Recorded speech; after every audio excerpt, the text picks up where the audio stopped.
अल्लाहुम्मा सल्ली अला सय्यिदिना मौलाना मुहम्मदिन व अला आलि मुहम्मद। अल्लाहुम्मा सल्ली अला सय्यिदिना मौलाना मुहम्मद व अला समावाति मिल अज़ीम।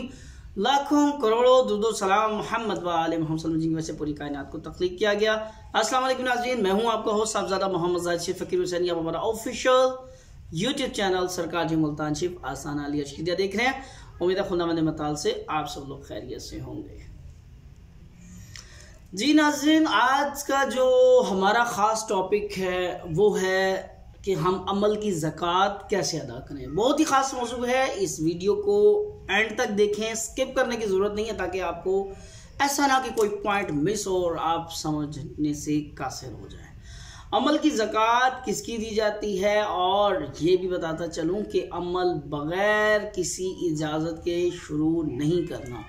मैंने तकरीबन 12 मरतबा आपको हर वीडियो में ही समझाया है कि ख़ुद से कोई भी यूट्यूब पे वीडियो देख के, किसी किताब में पढ़ के, किसी से सुनकर आपने कभी भी कोई अमल शुरू नहीं करना जब तक कि आप अपने शेखैन से इसकी इजाज़त ना ले लें, अपने पीर मुर्शद से, किसी कारी साहब से, किसी अलामा साहब से जब तक आप इजाज़त ना लें और ऐसे बंदे से इजाज़त लें जिसने ये अमल किया हुआ, जो अमल करा सकता हो।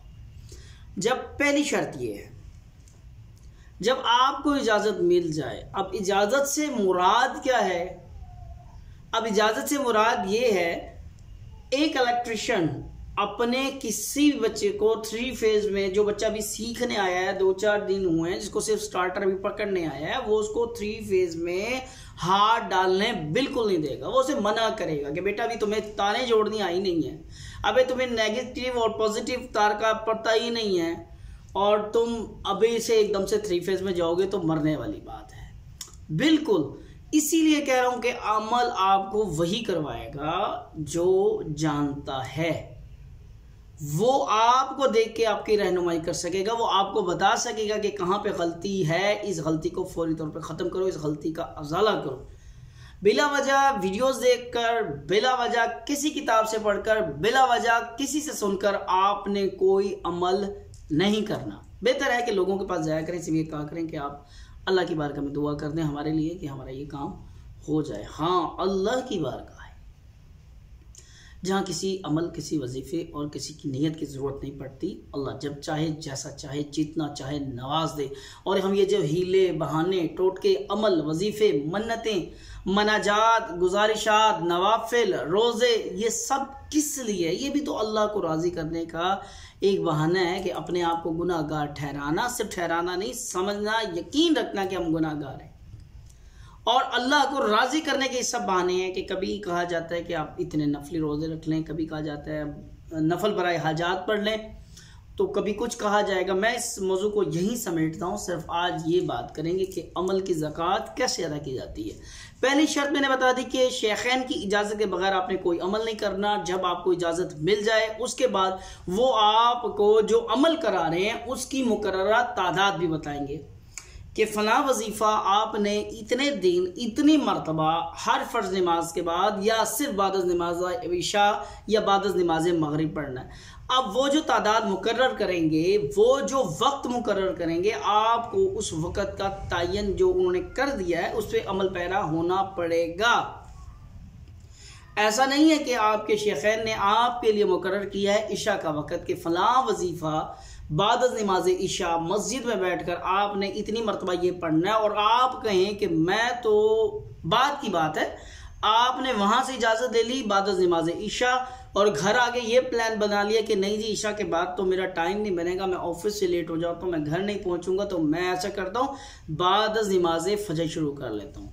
अगर आपने यही बात करनी है, खुद से कोई काम नहीं करना, उसी वजीफे के मुतालिक अपने शेखैन से रब्ता करें और उन्हें बताएं कि मेरी मजबूरी है कि मैं ईशा के वक़्त नहीं हाजिर हो सकता, या बाज़ दफ़ा मैं ईशा की जो नमाज है वो बाजमात नहीं पढ़ सकता, तो ईशा की नमाज भी मुझे लेट पढ़ना पड़ती है, तो मैं इस चीज़ पे, ये जो ईशा वाला वक़्त है इसको ख़त्म करके आप मुझे मगरिब, फजर या कोई और वक़्त बता दें।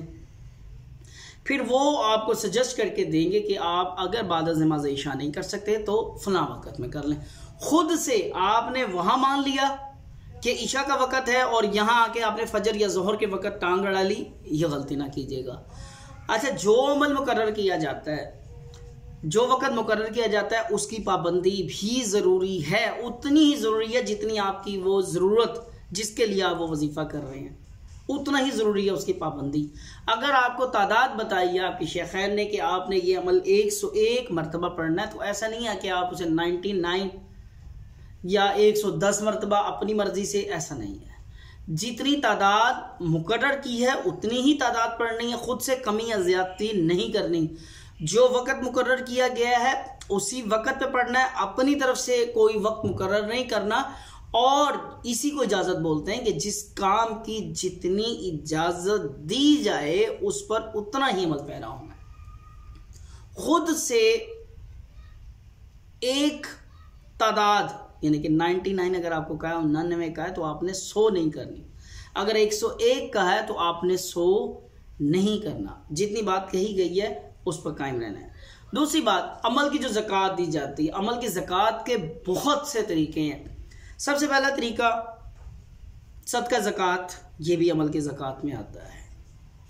अब आपकी हैसियत को देखते हुए बाज़ लोग सोचते हैं कि बाज़ दफ़ा पीर साहब ने मुझसे कह दिया फ़लाँ छोटा सा वजीफ़ा करना था और उसको कह दिया कि फ़लाँ बकरा किसी गरीब बेवा को दे दो या इसका इतना भला कर दो या उसको राशन डलवा दो। और बंदा सोच में पड़ जाता है कि यार ये इतना सा वजीफ़ा इतना सा अमल है और पीर साहब ने मुझे पूरे राशन का कह दिया कि फ़लाँ गरीब बेवा के घर राशन पहुंचा दो।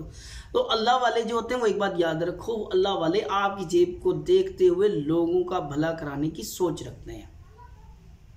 ज़रूरी नहीं कि वो आपको ये कहेंगे कि राशन मुझे ही पहुंचा कर दो, आप खुद से भी राशन खरीद कर अपने जानने वाले में, क्योंकि देने का जो हक है वो सबसे पहले आपके अजीज़ और अक़रबा हैं, आप वहां जाकर दे सकते हैं। दूसरी बात, अमल की ज़कात के लिए वज़ाइफ की तादाद भी बढ़ाई जाती है। अब वज़ाइफ की तादाद से मुराद क्या, वो जो मुकर्रर वक़्त देंगे वो बाद में शुरू होगा।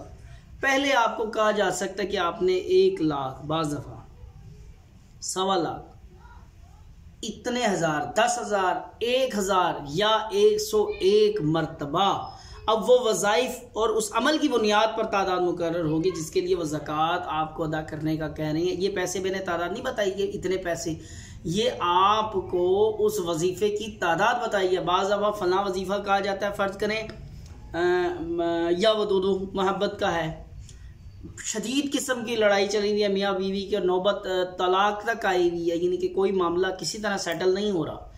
अब शेखैन उसमें क्या करेंगे, उन्होंने वो हल्का फुल्का आपको अमल नहीं देना, क्योंकि जिस वक्त ऑपरेशन की बारी होती है वहाँ डिस्प्रिन काम नहीं करेगी। तो वो पहले जो तादाद आपको मुकर्रर की जाएगी, जब मामला ही तलाक तक पहुंचा हुआ है, अब नाराज़गी लड़ाई झगड़ा तो ख़त्म हो गया, मामला तलाक तक है, तो वो आपको जो तादाद बताएंगे वो ये कहेंगे कि फ़लाँ वजीफ़ा इसकी जो ज़कात निकालनी है वो 1.25 लाख है। यानी कि आप बेशक एक ही नशिस्त में बैठेंगे, इसकी 2-3 नशिस्तें करने, आपने 1.25 लाख मरतबा ये पढ़ना है, या 10,000 मरतबा पढ़ना है, या 1,000 मरतबा आपने ये पढ़ना है। और ये सिर्फ अभी अमल की ज़कात है, अमल बाद में शुरू होगा।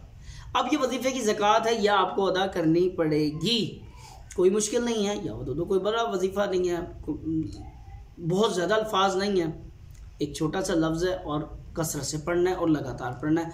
अच्छा, जब ये आप पढ़ाई कर लेते हैं तो आपकी तादाद मुकर्रर होगी, उससे पहले अमल की इजाज़त होगी। अब जब अमल की ज़कात दे दी है, जब आप अमल की ज़कात देने जा रहे हैं, समझें आपका अमल स्टार्ट हो चुका है, क्योंकि ये स्टार्ट होने का ही अमल है। ये ना सोचें कि इसका अमल स्टार्ट होगा, ये अगर आप ज़कात देने बैठ गए हैं तो अब आपका अमल स्टार्ट हो चुका है।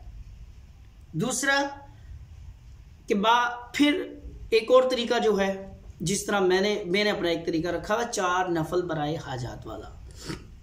आपने मेरी तमाम वीडियोस में देखा कि एक ही बात है, 4 नफल बराए हाजात आपने पढ़ने हैं, यानी कि हर रकत में सूरह फातिहा अल हमशिफ 4 मरतबा, सूरह इखलास 13 मरतबा, 21 मरतबा भी पढ़ सकते हैं हर रकत में, और 4 रकातें इसी तरह अदा करनी। उसके बाद सलाम फिरें, फिर 100 रुपये की, 100 से बढ़कर आप 1000 की भी कर सकते हैं, 2000 की भी कर सकते हैं।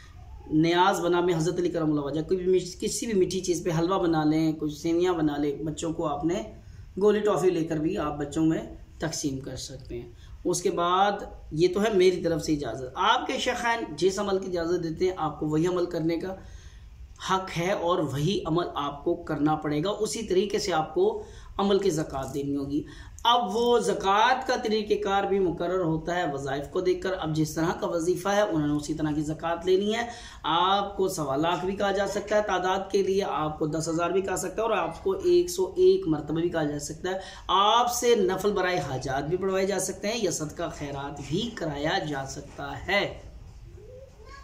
उम्मीद है आज का ये सेशन मुकम्मल हुआ, आपको जो अमल की ज़कात दी जाती है उसके बारे में मुकम्मल आ गई होगी। अच्छा, एक चीज़ और ज़रूरी नोट में ये समझ लें कि जहाँ परहेज़ होता है अमल के दौरान, किसी वजीफ़े के दौरान, के जलाली और जमाली के, बेटा आपने ये बड़ा गोश्त या छोटा गोश्त, चिकन का, मटन, कुछ भी, बीफ, आपने कुछ नहीं खाना, तो आपने उस चीज़ से परहेज़ करना है। या आपको कहें कि तली हुई चीज़ कोई नहीं लेनी है, ऐसी कोई चीज़ आपने नहीं खानी। अगर आपको लहसुन से मना कर दिया जाता है, अदरक से मना कर दिया जाता है जिन दिनों में, तो आपने वो भी नहीं खाना। तो ये ज़्यादा से ज़्यादा परहेज़ 11 से 21 दिन का होता है, सारी उम्र के लिए परहेज़ नहीं होता। तो जहाँ आपने अपने गुजारिशात अपने शेखैन की बारगाह में रख दी थी, उनकी हाज़िरी वहाँ लगवा दी है, तो जो अमर आपको वहाँ से मिल चुका है, जो आपको हुक्म मिल चुका है, उस पर ताबे होना एक अच्छे शागिर्द का, एक अच्छे मुरीद का काम है अपने शेखैन